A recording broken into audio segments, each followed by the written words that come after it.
तो यहाँ पे हम देखेंगे science behind fruit size enhancement. तो यहाँ पे हम देखेंगे जो एप्पल्स है उसमें फ्रूट साइज कैसे बढ़ता है, फ्रूट साइज उसमें कैसे इनहेंस होता है।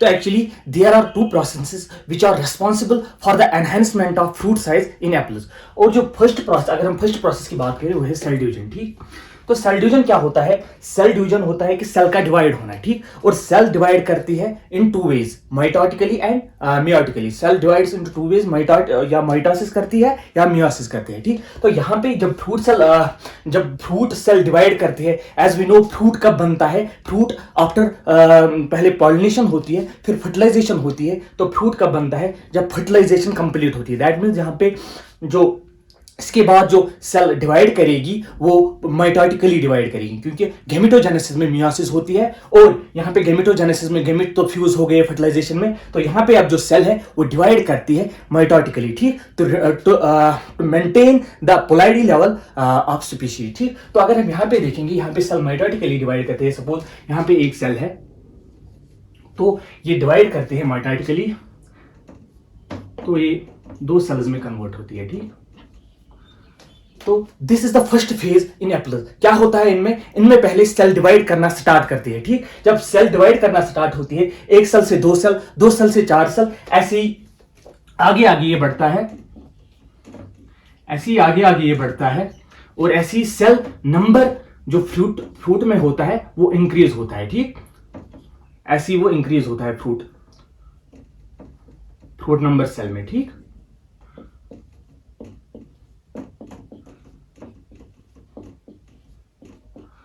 तो ये सेल डिवीजन का स्टेज कब होता है? तो ये सेल डिवीजन का स्टेज तभी शुरू होता है जब द फ्रूट सेट होता है। तो इसके बाद मतलब ये पहले ही स्टार्ट होता है, जब जाइगोट बनता है तो पहले ही ये स्टार्ट होता है, पहले ही इसकी ऑनसेट होता है। तो ये सेल डिवाइड करना स्टार्ट करती है इन कहां पे? फ्रूट्स में। तो ये पहला स्टेज होता है, पहली प्रोसेस होती है जो एप्पल्स में सेल नंबर एनहेंस करती है, जिसकी वजह से एप्पल्स में सेल नंबर एनहेंस होता है, millions of cells are made. ठीक, तो इसके बाद क्या होता है? तो यहाँ पे अगर हम देखेंगे, हम उस वक्त कहते हैं जब फ्रूट सेट होता है, मतलब इसके भी स्टेजेस होते हैं। पहले ये मतलब स्लोली सेल डिवीजन होता है, फिर after 7 days rapid cell division होता है अप टू 30 डेज, फिर 30 डेज के बाद 45 डेज तक फिर से सेल डिवीजन स्लो होना स्टार्ट होता है। ठीक, तो 45 डेज तक ये सेल डिवीजन अच्छे से फ्रूट सेल में एक्टिव होता है। ठीक, तो यहाँ पे अगर हम देखते हैं, आमतौर हम कहते हैं कि यहाँ पर कैल्शियम स्प्रे करनी चाहिए। क्यों? क्योंकि कैल्शियम का काम क्या है? कैल्शियम जो होता है, कैल्शियम असिस्ट्स इन सेल डिवीजन। ठीक, तो यहां पे कैल्शियम क्या करता है? ये सेल डिवीजन में हेल्प करता है। ठीक, तो दैट इज वाई हम कहते हैं कि यहां पे कैल्शियम स्प्रे करनी जरूरी है। ठीक, क्योंकि यहाँ पे सेल डिवीजन का स्टेज होता है उस वक्त प्लांट में, तो जब हम कैल्शियम स्प्रे करते हैं तो ये सेल डिवीजन में हेल्प करता है। ठीक, तो और इस कैल्शियम का और एक काम भी, अगर हम प्लांट सेल देखेंगे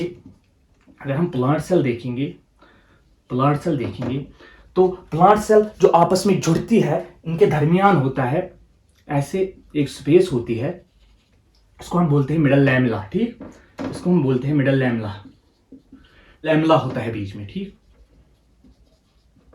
जो प्लांट सेल्स को आपस में जोड़ के रखता है। तो अगर हम इसकी कंपोजिशन देखेंगे तो इसमें भी कैल्शियम होता है और पेक्टिन होता है, इसको हम कहते हैं कैल्शियम पेक्टेट, और इसमें Mg पॉजिटिव भी होता है। ठीक, तो यहां पे भी अगर हम इस सीमेंटिंग मटेरियल की बात करें जो इन सेल्स को आपस में जोड़ के रखता है, उसमें भी कैल्शियम की जरूरत होती है। ठीक, तो इट इज कंपोजिशन, मतलब इसकी कंपोजिशन में भी कैल्शियम है। तो यहाँ पे मिडल लैमेला फॉर्मेशन में भी कैल्शियम का रोल है। ठीक, तो ये पहला स्टेज है, ये पहली प्रोसेस है जो एप्पल्स में होती है कि इसकी वजह से क्या होता है? इसकी वजह से एक्चुअली सेल नंबर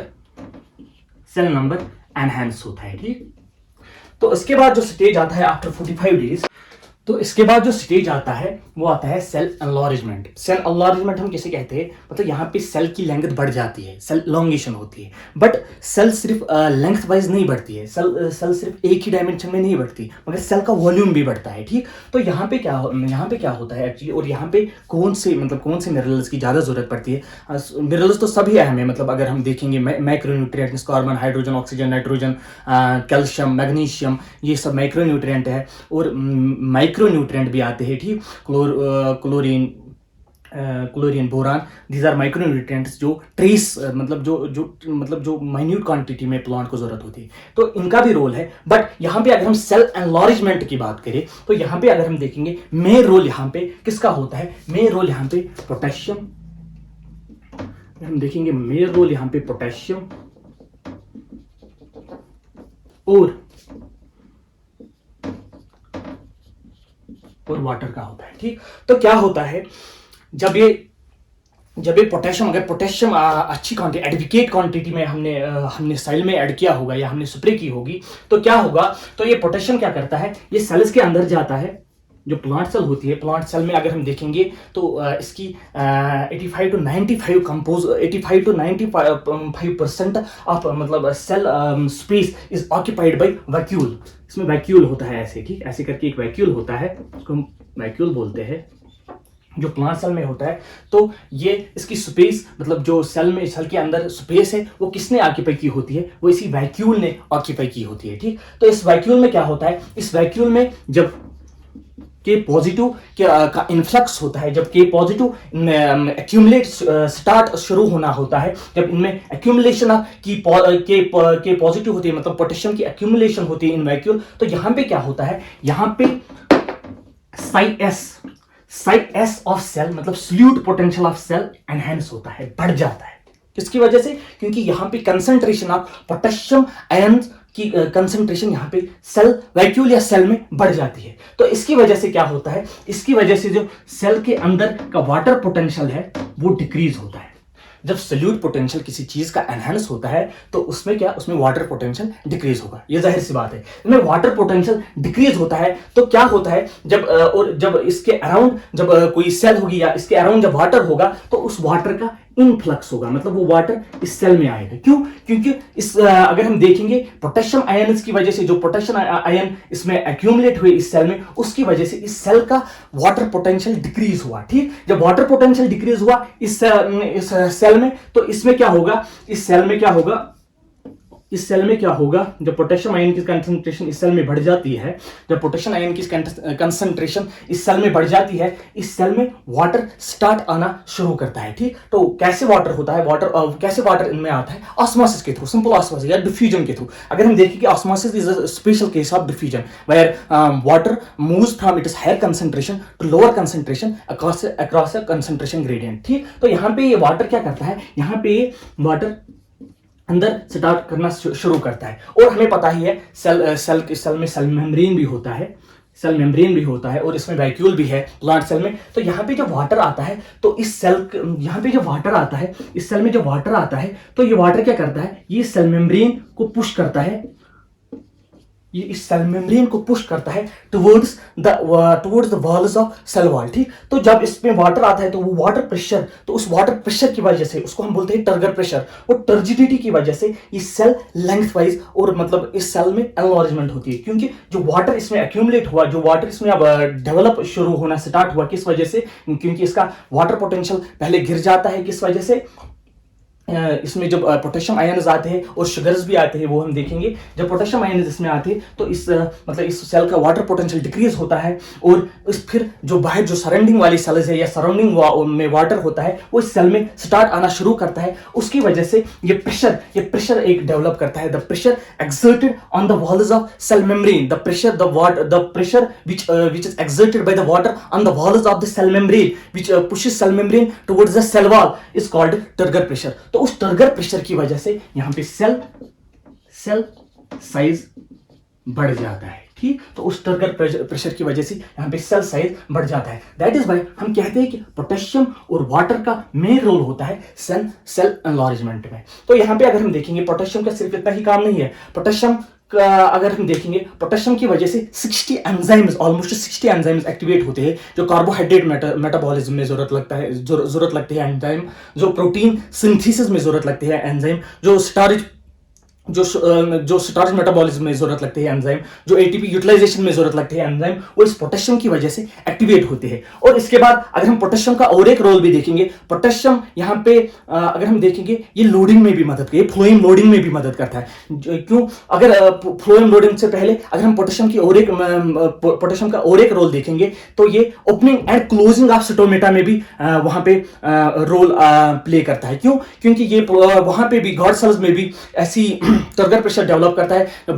जब गॉड सेल टर्जिड होती है तो स्टोमेटा ओपन होता है, और जब गॉड सेल फ्लैसिड होती है तो स्टोमेटा क्लोज होता है। इन सिंपल ये क्या करता है, ये फोटोसिंथेसिस में भी अगर जब पोटेशियम आयंस की कंसंट्रेशन एडवोकेट होती है सेल में या प्लांट में, तो ये प्लांट फोटोसिंथेसिस भी अच्छा करता है। दैट मींस फोटोसिंथेटिस भी अच्छे बने हुए। फोटोसिंथेसिस को उस शुगर को, मतलब ये लीफ होती है, अगर हम देखेंगे फोटोसिंथेसिस यहाँ पे लीफ में होती है। अगर हम देखेंगे उस लीफ में जो शुगर बनता है, उस शुगर को फ्रूट तक लाने में भी, मतलब उस शुगर को फ्रूट तक लाने में भी पोटेशियम का रोल है। क्यों? क्योंकि ये फ्लोएम लोडिंग में भी मदद करता है। As we know phloem is a conducting tissue in the plants. तो ये जिसके थ्रू शुगर्स ट्रांसलोकेट होते हैं to different parts of plants. तो ये सोर्स से सिंक का काम, मतलब जो सोर्स से सिंक, मतलब सोर्स मतलब एक्ट करता है यहाँ पे लीफ, और सिंक यहाँ पे एक्ट करता है फ्रूट। तो यहाँ पे जो फ्लोएम लोडिंग होती है उसमें भी मदद कौन करता है? यही पोटेशियम मदद करता है। ठीक, तो जब फ्रूट में शुगर की कंसंट्रेशन बढ़ जाती है तो उसकी वजह से भी सोल्यूट पोटेंशियल शुगर का हाई होता है, तो उसकी वजह से भी वाटर पोटेंशियल डिक्रीज होता है, तो उसकी वजह से भी वाटर सेल में आएगा। ठीक, तो इन शॉर्ट पोटेशियम का मेन रोल है in the enlarge potassium and water, मतलब टर्जिडिटी। अगर हम देखेंगे पोटेशियम और टर्जिडिटी, मतलब वाटर की वजह से जो टर्जिडिटी आती है, उसकी वजह से सेल एनहांसमेंट या सेल साइज में एनहांसमेंट आता है। ठीक, तो हम यहाँ पे हार्मोन्स का देखेंगे। हार्मोन्स का क्या रोल है इन फ्रूट साइज एनहांसमेंट। तो अगर हम यहाँ पे देखेंगे, यहाँ पे एक्चुअली 5 जो मेन हार्मोन्स होते हैं प्लांट्स, इसके अलावा भी होते हैं, मगर जो मेन 5 हार्मोन्स होते हैं वो होते हैं auxin, gibberellin, cytokinin, abscisic acid and ethylene. तो अगर हम ऑक्सिन, जिबरेलिन एंड साइटोकाइनिन की बात करें तो इनको हम जनरली कहते हैं these are plant growth regulators, PGRs।